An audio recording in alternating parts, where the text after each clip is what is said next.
First of all, Arrigo Clove, Lawrence, that is a part of Exceptional and so important. And this wonderful team of Perfumer that I'm very happy they reach us here. And they will tell some very interesting aspect about what artistic perfumery will be. So thank you so much to everyone and enjoy the meeting. Thank you. Thank you very much, Silvio.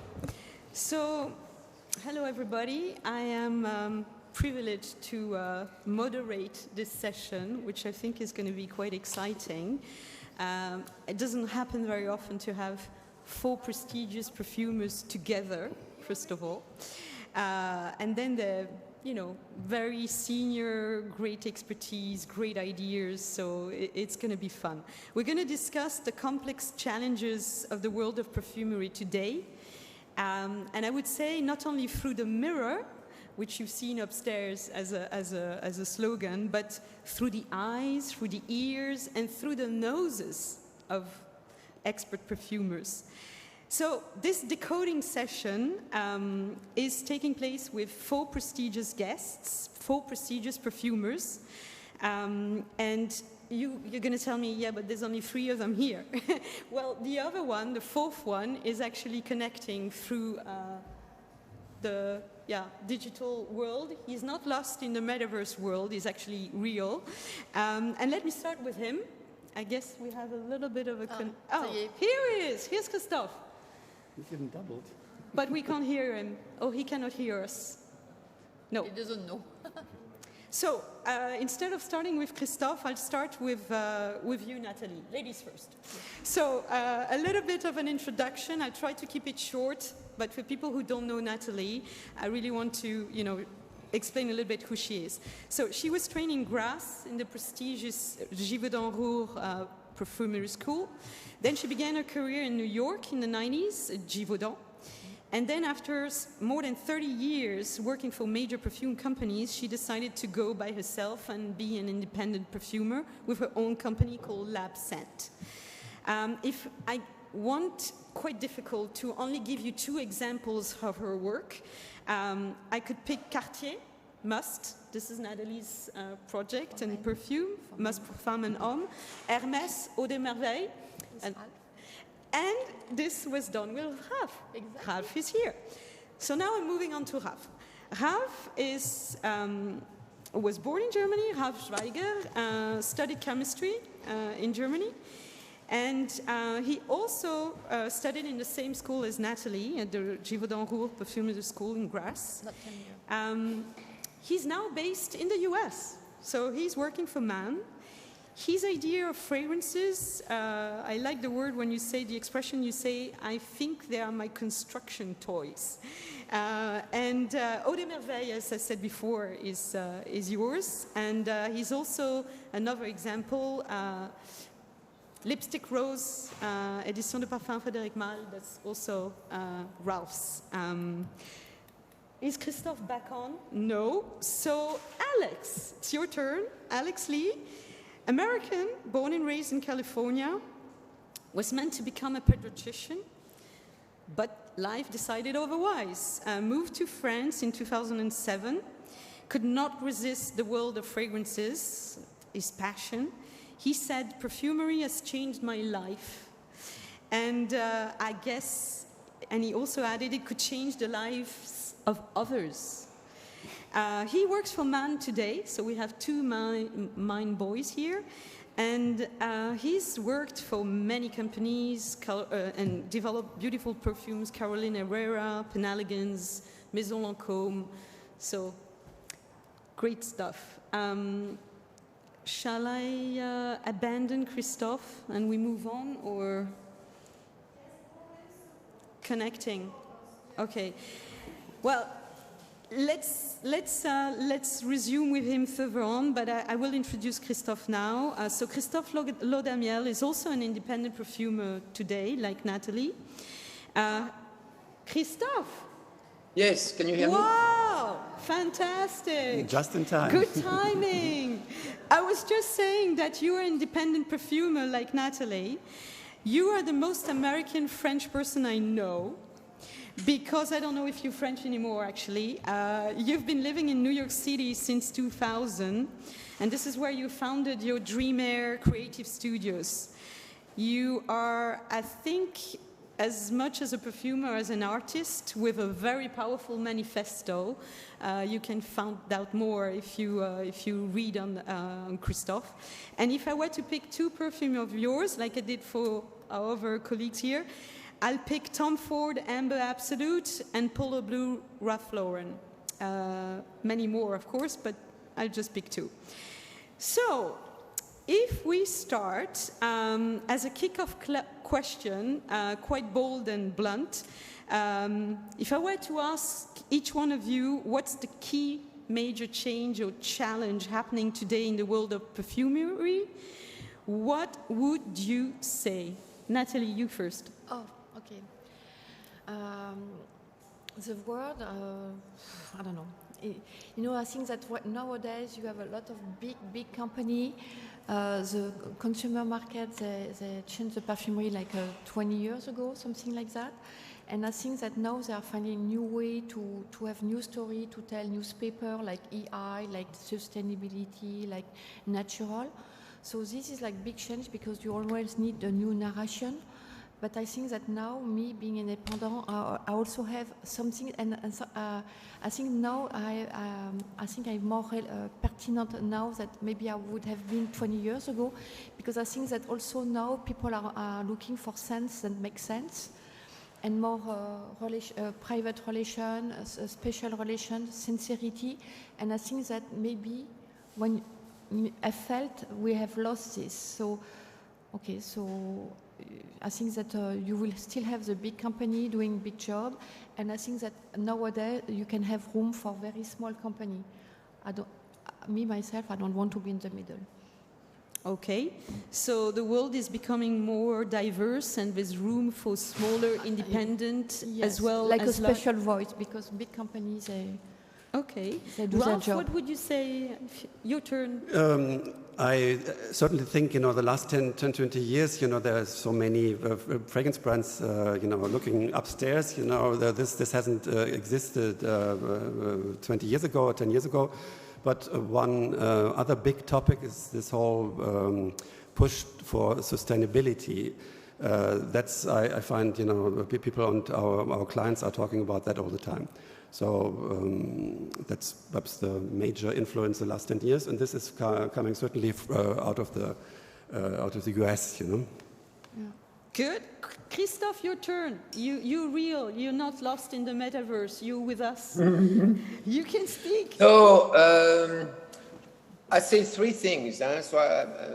First thing, after what Natalie said, I think we are going to have a turn where there's going to be more so-called independent, I don't like the term independent, so-called more perfumers on this planet than staff perfumers. This is how you are called if you're a musician at Sony, you are a staff musician. If you're a journalist at the New York Times, you are a staff journalist. And otherwise, you are a journalist. And so you could say freelance also. I like this vocabulary much more. A perfumer should be independent. Of course, no one is independent and everybody is independent. Everybody is dependent and everybody, well. So, but this is very interesting because it's not just people coming from school. You have a lot of people coming from the arts. So good musicians. There's one in Atlanta. Some good artists. There's one in Oregon. Of course, I know the US a little bit more. Some people coming from sports and they really want to go into smells. And so they're bringing their ethics, but also their way of creating into perfumery. So this is that's going to grow and that's going to change perfumery. Another thing is the world. We are going to get much more perfumery from Asia, for instance, from Africa, and we are not used to that. And we want that. And I hope much more than fashion. You know, like the fashion shows in India or in Africa are still not the same as in Milan or everywhere. But there's already a bit more in fashion, but already there are also those groups forming in those geographies. And the last thing I mentioned is the public is changing. So the public is getting educated. And I'm going to mention two things. One, about ethics. So it's going to be more pressure on perfumers to be ethical our industry is totally not ethical, is gross. Plagiarism is rewarded. I can go on and on. You will see what's coming up before the WPC. I'm publishing online. And I can announce to everybody, I've started publishing GCs and real formulas. So real formulas of mine and GCs, because now that's very new, is that you can get from independent laboratories GCs made. You pay, so I spent several $1,000s to buy some GCs. I'm not taking a GC that I obtained from IFF or Firmenich and sneaking it out. No, I sent some perfumes or I bought some GCs that are made already, and I'm going to publish it. And then people will start learning how to appreciate the art and also how to depreciate when something is really, really gross. We have to turn this around. We have to be like music. Voilà. So that is going to change too. Okay, Christophe, you had 4 points instead of 3. Okay. And you were extremely articulate and you took a long time. So thanks God you're on the other side of the ocean. No, I'm just joking. Oh, that's okay, then give more time to No, it was great. It's super great 4 points, independence, arts, connection with perfumes, new regions coming up, Asia, Africa, and the public and the ethical push. If I can summarize what you said, those are my words. Alex, it's your turn. Right. Thanks for coming, everyone. I guess I'm talking about a change that we could say should be temporary, but I hope that the good things that will come out of it will stay. I guess I'm not the first to say that COVID had a huge impact on our industry. Devastating in the beginning. We had to adapt to this pandemic. We were on a very beautiful trajectory with lots of projects, at least on my side of the pond. Perfumers were juggling multiple projects, dozens, 20, 30 notes at the same time. It was a very nice time, fruition, but to a point where, there was so much work and we didn't have time to properly create. The demands, the short deadlines, was a big pressure for us, So with COVID coming and kind of calming the heat down a little bit, gave us really an opportunity to take a breath and to kind of be placed in a creative environment like our forefathers, where we had fewer projects, we had more time, and we were able to finally breathe. And I think it's important to create under proper working conditions. So I hope that we're able to, again, respect that and to give ourselves time to create, because good perfumes take time. Wonderful. So additional space for creativity as a side effect, as a positive effect of COVID. I want to ask you all a side question, but I think it's quite interesting that the 4 of you, you're very diverse, different backgrounds, but all of you have an American experience, a strong American experience. You love it, you decided to live there, maybe you left, but you spent a long time there. So can you tell us what's so special about the US in your opinion? What makes it the place to be? Ralph, you there. Yeah, and then Christophe and I are there, there's one example which I always liked, before I started Perfumery, out of California, this whole transparency movement, which is now happening, the last 10, 20 years. But even like 40 years or 30 years ago, they had detergents without smell, I must say, I really don't like when everything smells. I rather have a reduced smell. That's fine for me. I don't really like candles. I don't, at least in my environment. And especially when it comes to detergent, when they're so strong, I just hate it. Sorry, Christophe. Christophe, you started with detergent, so... No, what is Nothing that? personal here. No, it's not personal. But so this is something I remember I liked.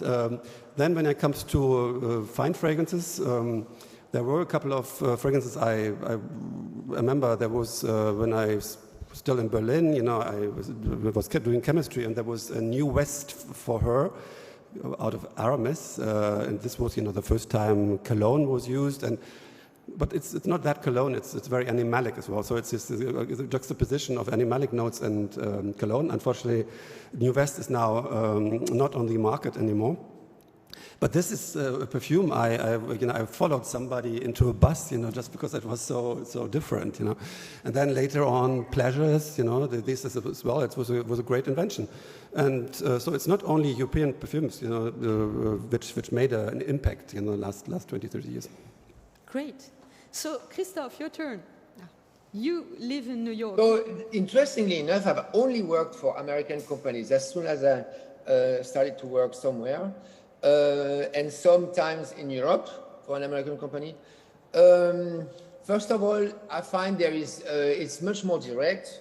And then here in Perfumery, I think the timings are much better. I think you're promoted or you're encouraged based on talents, not based on where you are, who you're from, where you're from, and the family and everything.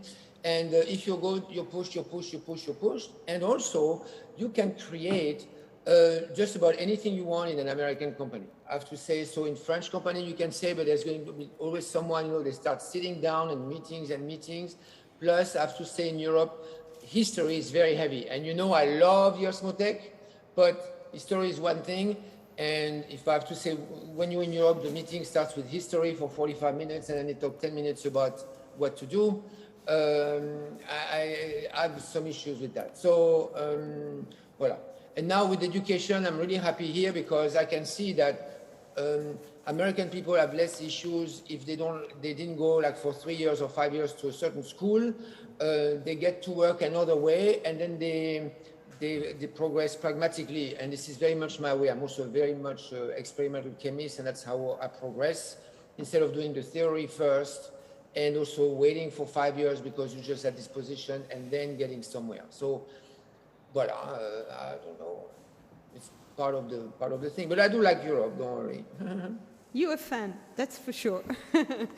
Natalie.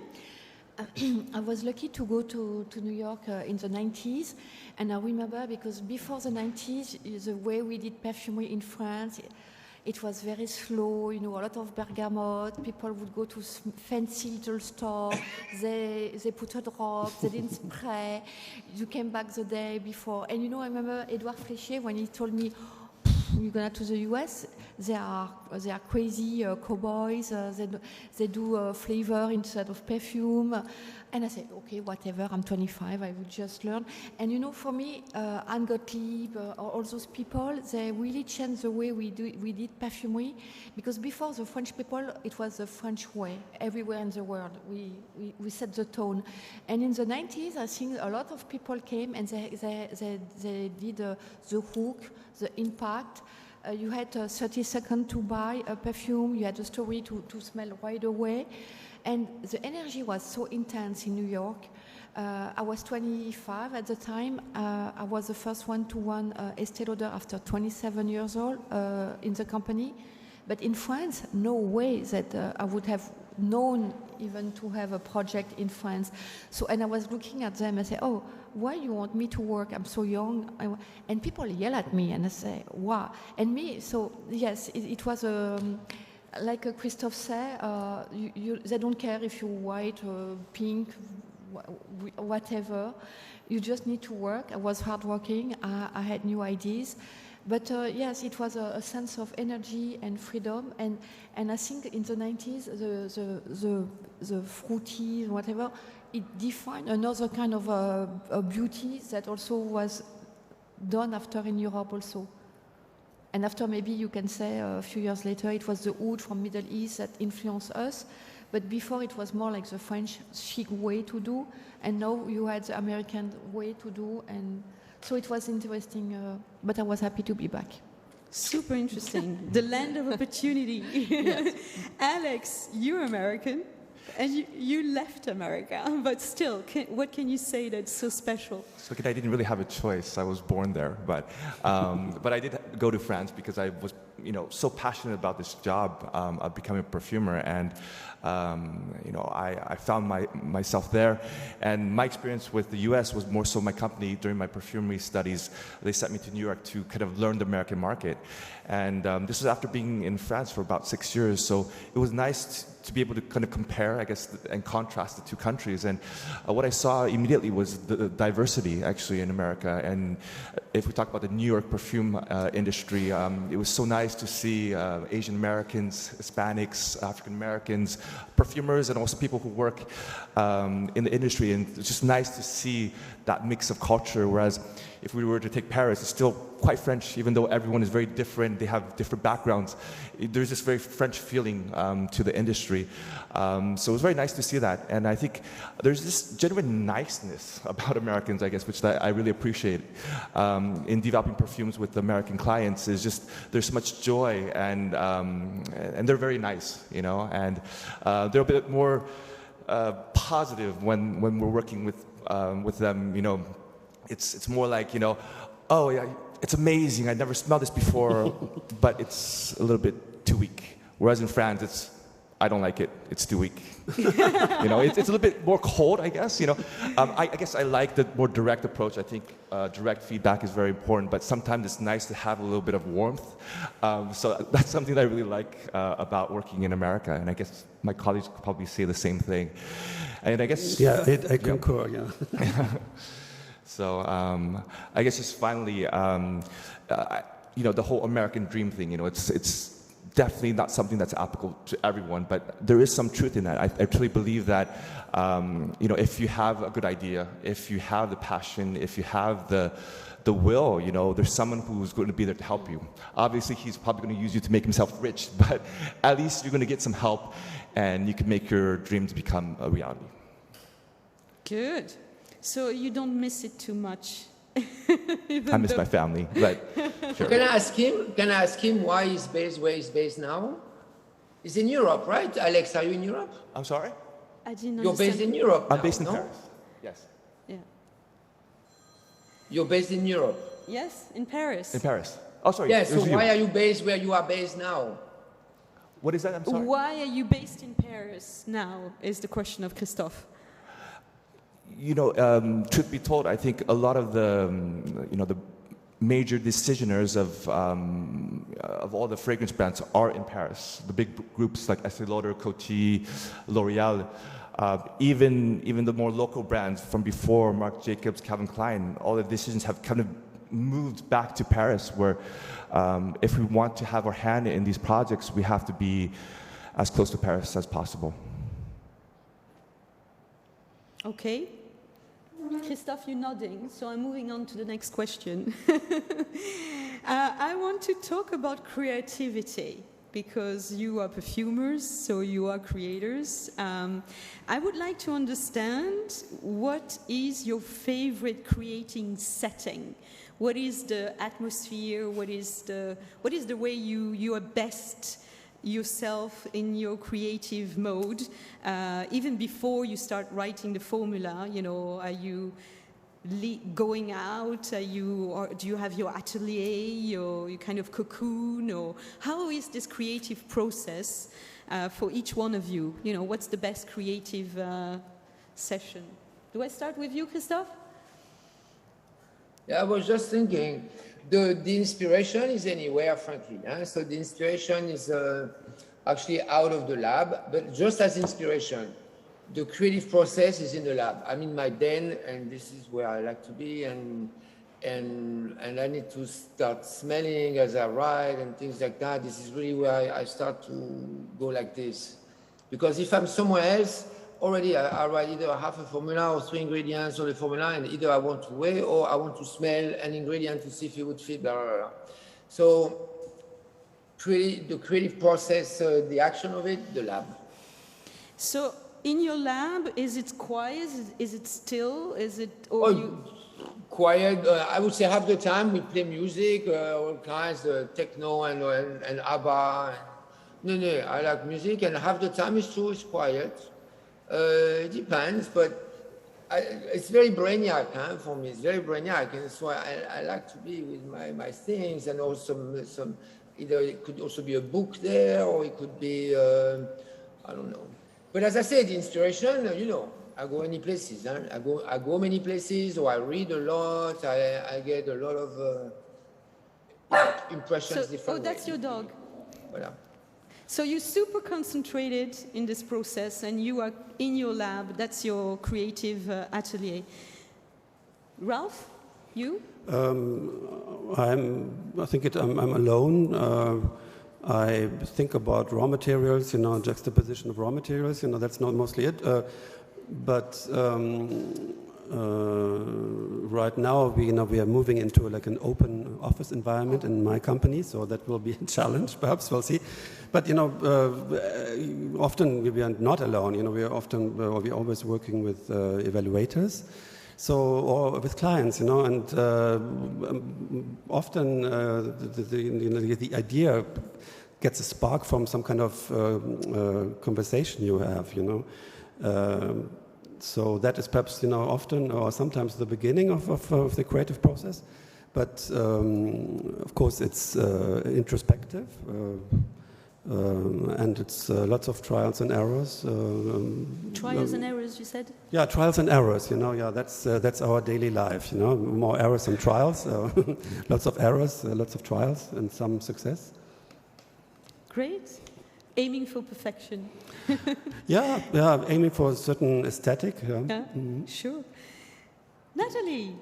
I live in Montmartre in a house with a roof garden, and my lab is like 70 meters away. So actually, most of the time I'm in my house and I go back and forth in my lab. But really, my inspiration is really talking with a niche client. Working with a niche client, it means that you're talking directly with the art director.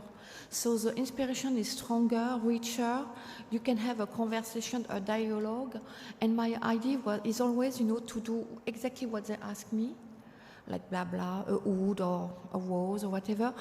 And also, what I like to do is like a diagonal, something that is not like the first choice. And I have no ego about that. But when I propose something that is not something you ask, either people love it or they hate it, and I'm fine with both of them. But I like, not always, but when people ask me to something, and what I like is to have my formula the shortest, and I don't like to overdose just to overdose. I like to have a balance, a story, and I like to make it all happen, so it's not washed out. I don't like to wash out my creation.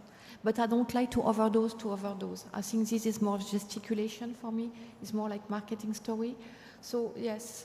So the kickoff is very much a dialogue with the artistic clients. And I need to be fed also. Yeah. Sometimes I feed my client, but I like to be fed with my... and then you do your cut, your interpretation, your diagonal, like you said. Yes. And then you go back to the dialogue. Yeah, and it depends on the client. Some clients, they like to have glamorous scent, and I don't do my taste, and sometimes I like very natural stuff, this and that.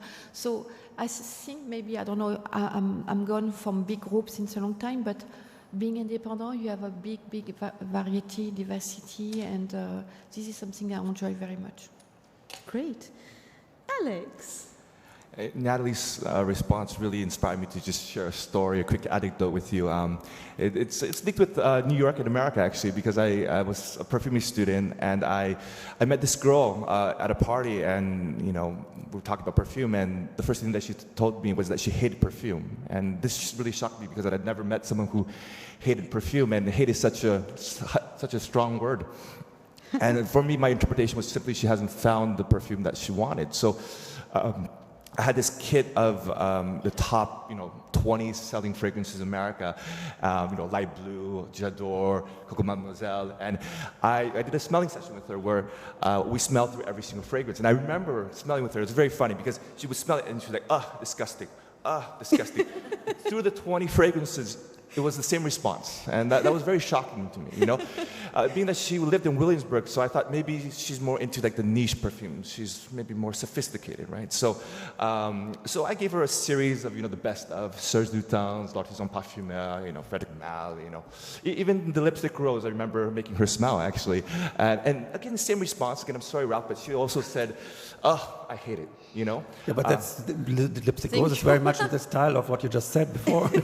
No, but this was very, very, very surprising for me. And I did a second round of fragrances that were more niche. And I remember the moment that she took the blotter and her eyes rolled back, And she said, oh my God, Alex, I love this fragrance. What is this? And this was actually Fracas by Robert Piguet, which is a tuberose, beautiful tuberose. Not very modern, but beautiful. And I realized that maybe she liked tuberose. So I made her smell all the fragrances that had tuberose, Carnival Flower, Dosson, etc. And she loved all of them, Poison as well.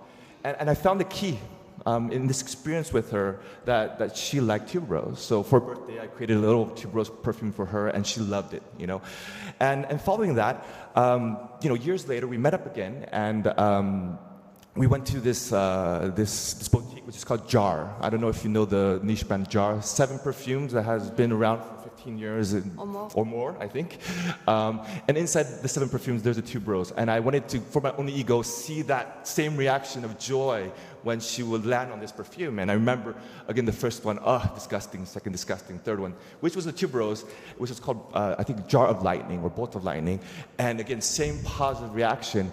And then the fourth, disgusting, fifth, disgusting, sixth, disgusting. And the 7th one, she smelled it and she's like, Alex, I love this perfume. It's amazing. What is this? And I took it from her, and it was a perfume that smelled like star anise, And it was very strange, it was a very niche perfume. And I tested this theory. I gave her to smell the essence of star anise, and she loved the smell.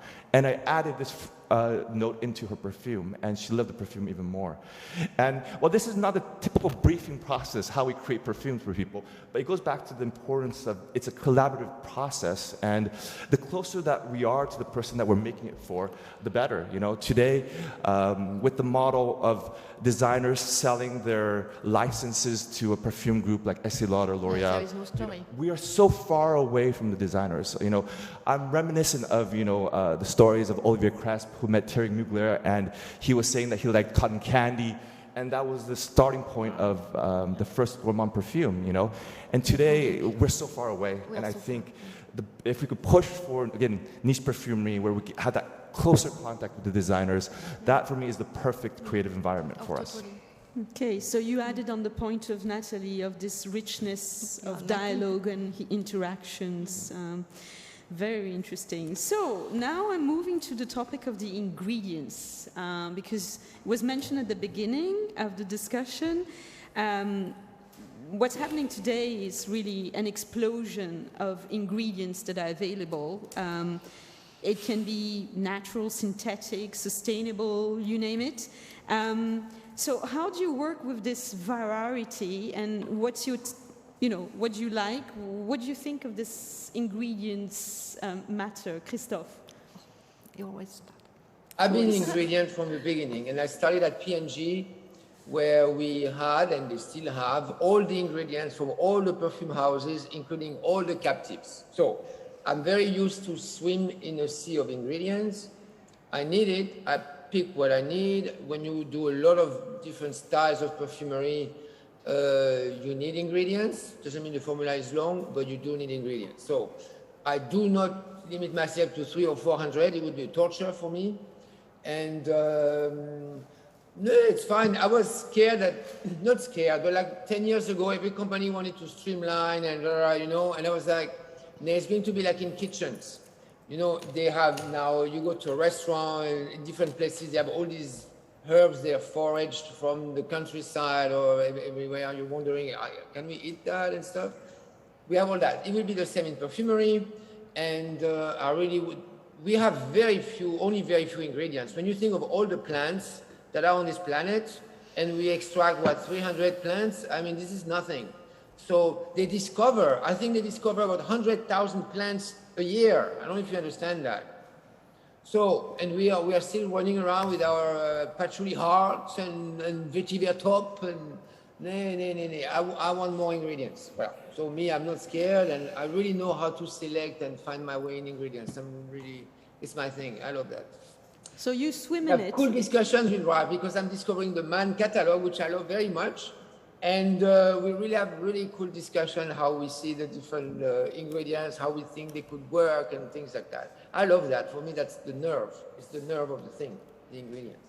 So you're a fish in the water with ingredients. You just love it. Yeah, that's my thing. Natalie, you said you like short formulas, but in terms of ingredients, what's your take? Alors, in terms of ingredient, I like natural and synthetic. I'm not obsessed with natural, I'm not obsessed with synthetic, but now, I don't want to say it again, but as an independent perfumer, sometimes I work with limitless, totally limitless budget of perfume, like for princess, for whatever. And you know, sometimes I have to redo my collection with like using high dosage of absolute jasmine and this and that. And for me, it's not about just absolute jasmine. It's like when you cook, if you have lobster, but you put mayonnaise, you know, it's not so interesting. And you can do a very good cook, and Ralph, you know, like with carrot and herbs and this and that. So for me, it's of course it's a pleasure to use very expensive, very rare ingredient, but it's also what you do with it. And also as an independent, I have access to Cascaria, to Champaca, to Rueil Frangipanier. Those, the worldwide crop is too small for big company to use, or it's very difficult to use. So yes, it's fun and I'm happy to use it, but for me is what I do with it. It's like a cook or a designer. Of course, Chanel has very nice velvet and very nice silk, but it's not because you have a nice velvet that you're going to buy a Saint Laurent jacket. It's also the design, what you do. Of course, the quality has to be there. So it's really like happy to work with beautiful, because I have a lot of, most of the time I have a lot of budget to work. So this is a real pleasure, but it's just, for me, it's not using natural just for using natural. It's what you do with it. Okay. But I'm happy. Say using the best ingredients for the project you are working on. Yes, but not, it could be synthetic too. It's a balance. And Alex, what about you? Ingredients. You know, I'm a baby man perfumer, so you know, I'm very lucky to have a very wide palette of beautiful natural ingredients, you know. Again, not to over-promote our company, but, you know, we do have lots of, you know, arrangements or partnerships with local sourcing. We have sustainable sourcing agreements for a lot of ingredients, and just the idea that whenever we use an ingredient, we're actually helping a community is something that's very special. And the more that I use, the more I contribute to them, you know. But, you know, perfume from the beginning of time, you know, was natural. You know, this is not a debate about natural and synthetic. And I think it's something that over time, even young perfumers, we forget. You know, we learn using the GC technology. We don't see the whole complete picture of what's really happening behind the scenes. And it's really the traces of natural that brings the true beauty to a perfume, the longevity, the performance. It's things that we don't see if we're just learning from these, you know, these aids, you know. So I think it's important to go back and to study natural ingredients and to explore them. And in the end of the day, it's the backbone of perfume, and we can never forget that. Ralph, you mentioned sustainability. You know, sustainability is as I said, one of the big topics right now, you know. But, you know, I work, you know, as a commercial perfumer, you know, within a fragrance house. So I work just within a very small, you know, it's a segment, you know. And first of all, I don't even know whether we have so many more ingredients than 20 or 30 years ago when I started. We have now, for example, more, especially at Man, we have lots of ingredients, you know, coming from biotech, which are perhaps a little bit better for the environment, as they are, you know, you don't even have to kill the plants to get to that, and it's not petrochemistry. But it's, you know, in early 20th century, they had lots of natural raw materials which we don't have anymore, you know. You know, I personally I'm a lover of you know, oak moss, which is gone, and that is a big problem for me.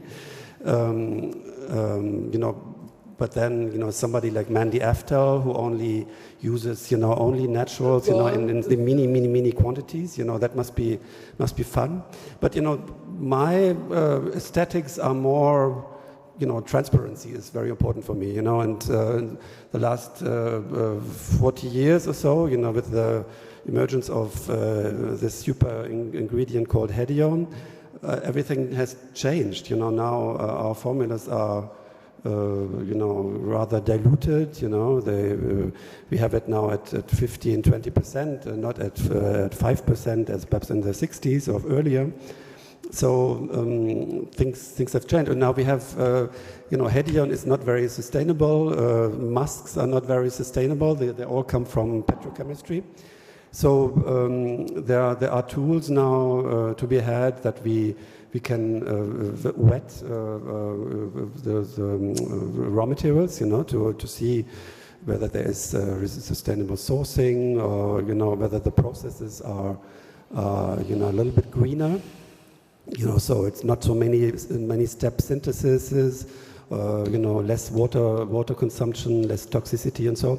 So that's something I try to be aware of. It's a learning process even for me, because when I started 20, 30 years ago, I just used like the splendor of going into the cupboard of raw materials and just use whatever there is without having that mindset.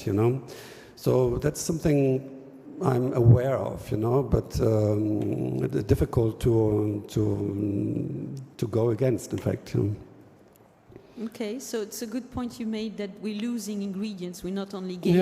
Yeah. We lose ingredients, but at least I think we are a little bit more aware what we use now, or we could be aware, and I think everybody working in the field, and all the big companies, they have these kind of tools. What we have, we have something that's called green motion, so it's just a way to assess the danger of our raw materials. So that's something I'm learning right now, to be a little bit more aware what that ingredient is, ISO super, where does it come from, or a mask. What's great is that, with the amount of expertise that you have, you've just said, I'm learning. So learning is a never-ending process. I was trained as a chemist, so I came from a little bit of a different field, but then you forget and you concentrate on other things. So that's nice as well, to wander around in that field. And there's, I think, the next, 10 years I'll do that. I think there's still much to learn. Exactly. So talking about learning and education, I want to talk about the next generation of perfumers. I understand it takes years to become, a good perfumer. Yeah, Jean-Mic at Rouen, always said it's 10 years. 10 years, at least. Yeah. Exactly. But, the new generation has to learn. Christophe, you said it's also learning by trial, by experimental, not only theoretical learning. But so I want to put this topic on the table and to have your opinion. How do you teach the new generation, Christophe? Do you have somebody under your arm? I guess you do.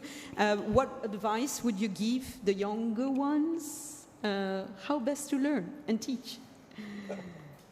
Well, I train two people completely, and that's plenty. I don't have a trainee at the moment. I have people to help me in the lab, but I don't have a trainee. A trainee is really, it's heavy when you have a full-time trainee. So I was doing their school, basically. So teaching me, I find, number one, the people, they spend a lot of time on ingredients, smelling them one by one and learning the ingredient by itself.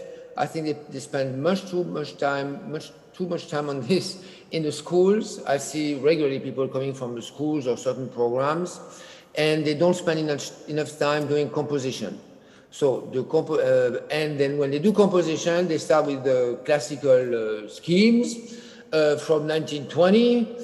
They don't have any formulas that are real, or very, very, very, very few, maybe from their mentor, but otherwise it's very rare that you learn.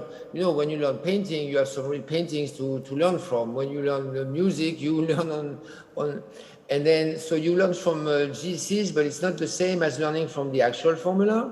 So we're going to ask every perfumer to donate 1 or 2 formula. We have to have a wiki comment for people to learn, but already the composition. And then they are going to spend 2 weeks dosing phenylethyl alcohol with citronellol or with benzyl salicylate. That drives me crazy when I see these training programs. I would never teach like that I don't teach like that in perfumery. There are some basics to do very, very strongly, but different way. This is another way. I would not. I don't teach that way. I teach very, basics and very, how do you say, methodically. This is very important. But we have to revamp those training programs. Okay. So different approach, Christophe approach, and you confident about the new generation, the new kids on the block? Well, yeah.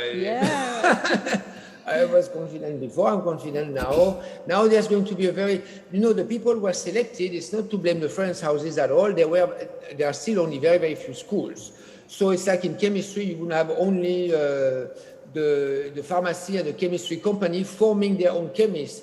You don't recruit the same way as if you're a chemistry university or a fashion university. You go to a fashion university, you're going to see how the kids and the students are recruited, very, very different from when the French houses recruit, because they recruit with a corporate mindset, which is fine, that's what they need. But we need a very different style of recruitment. And as I was explaining, between the people that are independent and they want to get into perfumery, some of them are already in their 40s, 50s, 60s. So that gives already a different style of learning, of looking at the art or at the composition. And then I think we all train kids or students, and with the social media, they reach to us much more easily. And I could not Instagram to Pierre Bourdon when I was 20 to say, hey, Pierre, what do you think about this ingredient? Is that really true what they say about this ingredient? Well, now they do. And so that's going to diversify in terms of composition style, in terms of making the things much more creative, I think, in the industry. It's going to explode this way of creating a fragrance and putting them on the market. Okay. And Natalie, you have quite a lot of experience as well in terms like of... me? Yes, I have a lot of intern. So in France, we have 2 very good schools, ESP and ISIPCA. But I would say that in a way, I don't think they are very honest, because when people join this school, they think they're going to be perfumers. So the first year, they all think they're going to be perfumers. The second year, they all think they can be maybe evaluators. The third year, marketing. The fourth year, whatever. But there is so little job, and the level is good of those people. It's not a matter of level. But for me, those studies, they are too long, because I think the way you learn this job is when you are with a more senior perfumer. Everybody that stay with me after a few months, really they know how to do a IFRA version, to do a cheaper version, a candle version, to do this and that. You have to swim, you have to go in the bath and swim. Those schools, they are great, but there is no job. And nowadays, Givaudan, whatever, they take every 2 or 3 years one guy or girl from China, from Brazil, from Dubai, from this.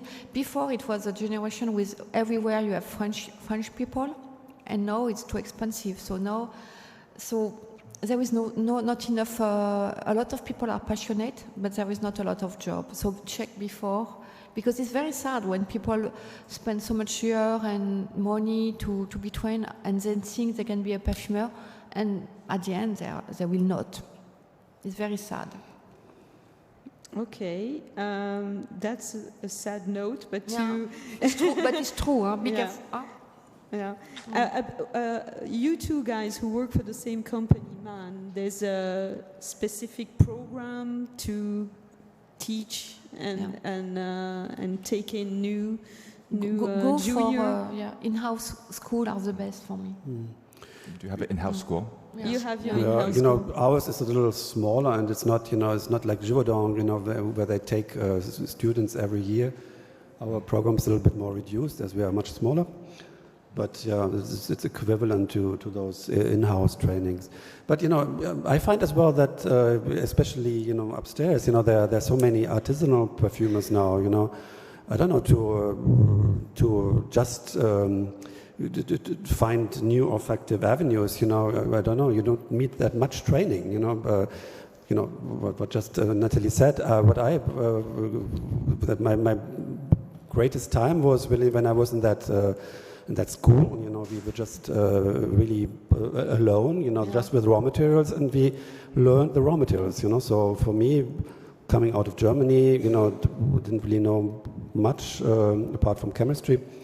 It was great to see, you know, the essences, you know, the concentrated essences of what I knew from herbs or spices. So you just play with that, you know, and for that basic push, you know, I don't think you don't need much training. You know, it's really self-taught. You know, okay, then it's our commercial perfumery is very different. You know, IFRA versions, cheap versions, transparent versions, whatever. But the essence of perfumery is trying to find an accord, you know, something, you know, that has an interesting contrast or not contrast or something, and that I don't know. You don't need training. Well, you just need talent. Yeah, I'm not so sure. You know, you need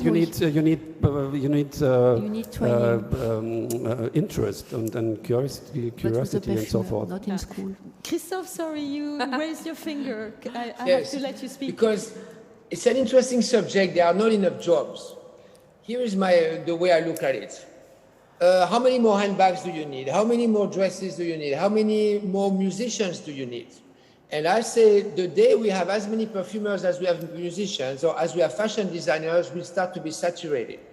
I find it's because when I say the market and the activity on the market, it's not just selling more at Sephora. Sephora is gone. Not gone, but it's cosmetic more now. What I'm saying is that perfumery or olfaction is going to go into many, many more things. One of them, for instance, is going to be film and I want to say AR, but already just film and documentaries and yoga and wellness and everything.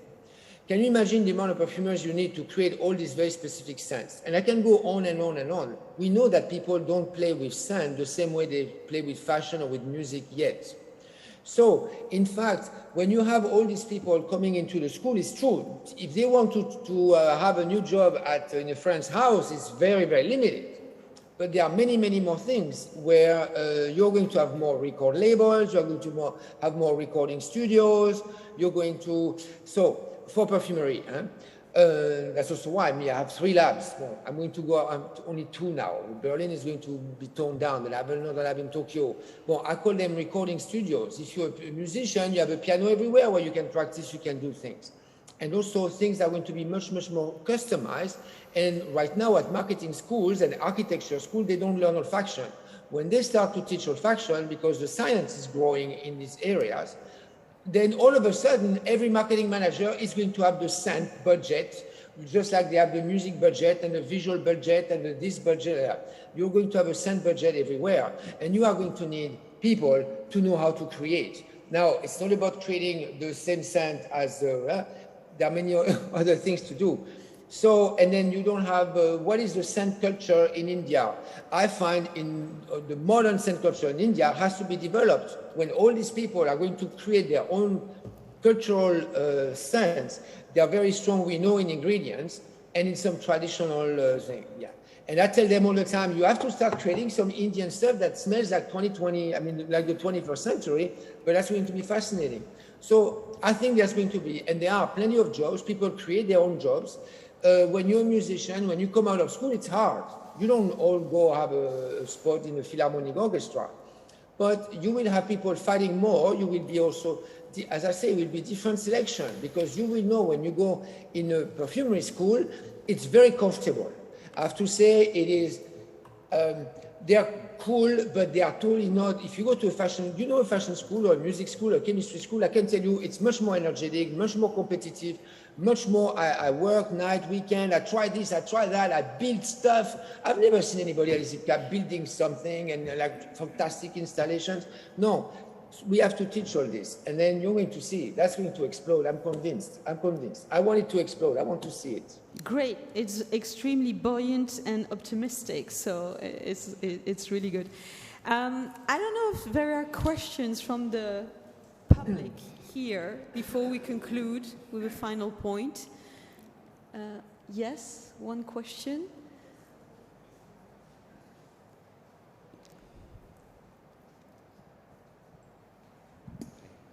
Firstly, thank you all so much for taking the time. Really appreciate it. And the advice is sage. Thank you. This is a two-part question for Christophe. Excuse me. Firstly, what technology is exciting you at the moment? And secondly, if you were speaking to a young version of yourself in today's perfumery world, what would you say to facilitate authenticity and also how to skill and like level up? What would you tell yourself in today's world? It's a long question, monsieur. So, technology,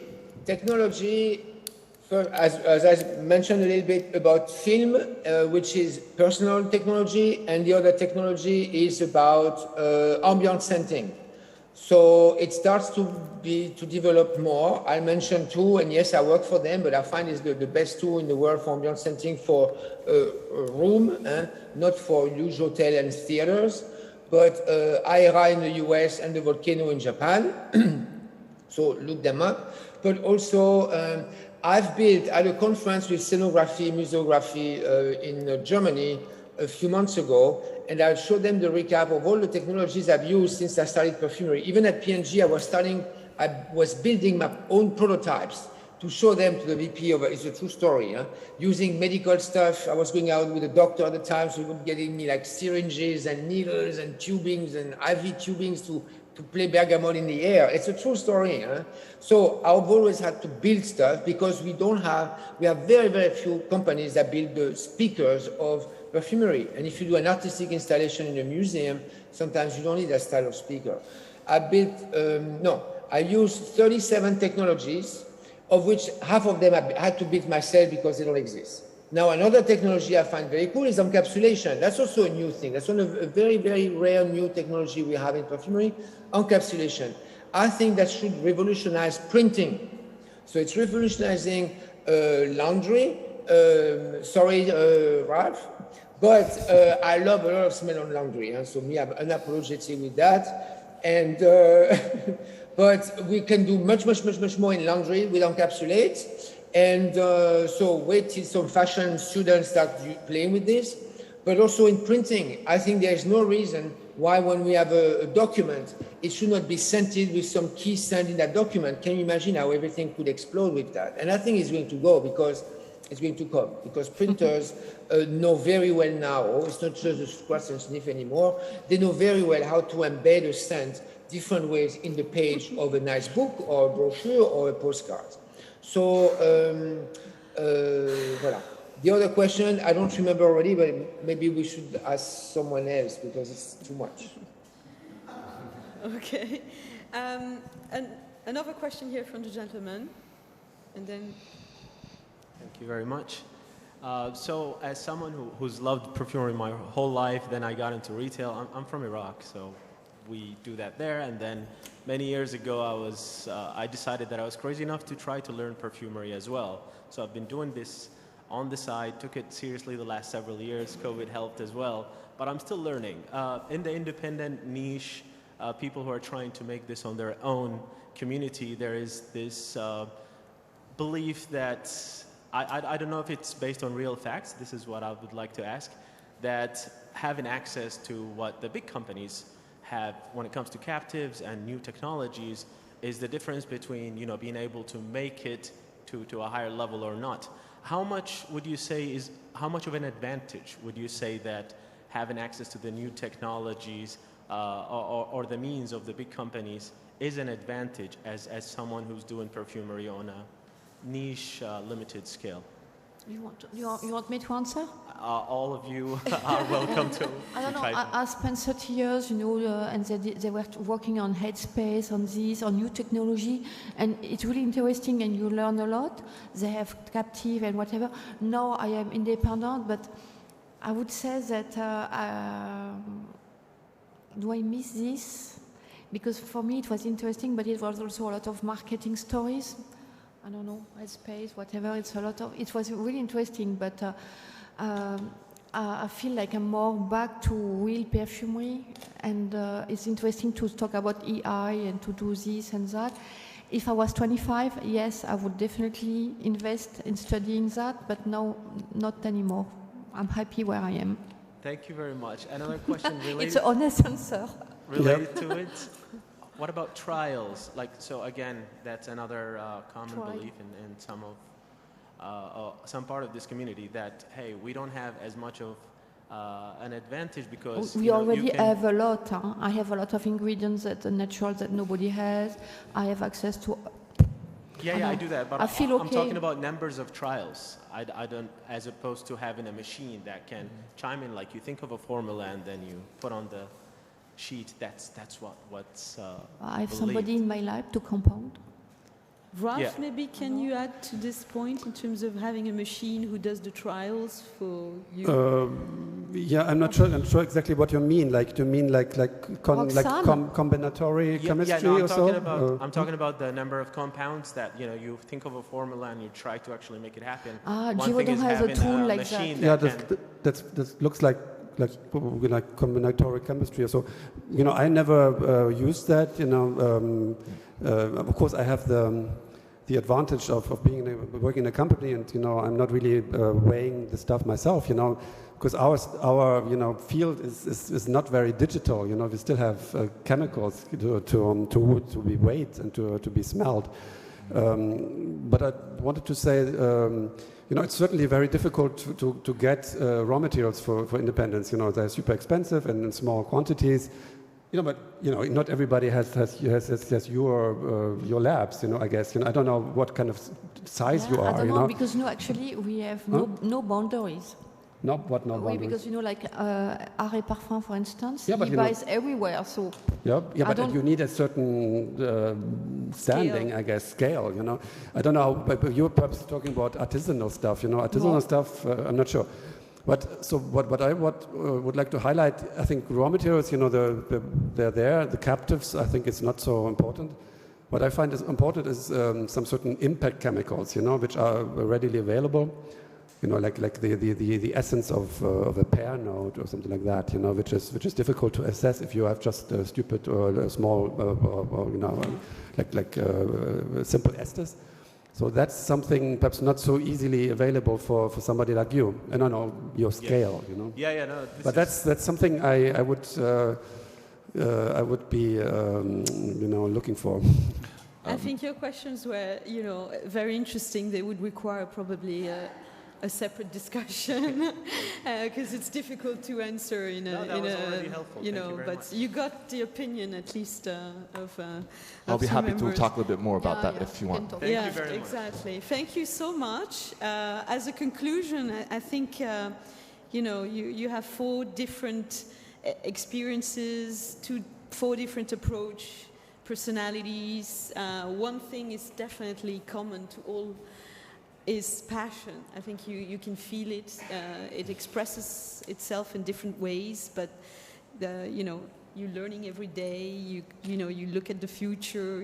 You're so full of your own passion and your own dreams. So I have to stop it here. But there's so much to ask you guys if we had more time. So thank you very much, the 4 of you. Thank you for the public as well. And yes.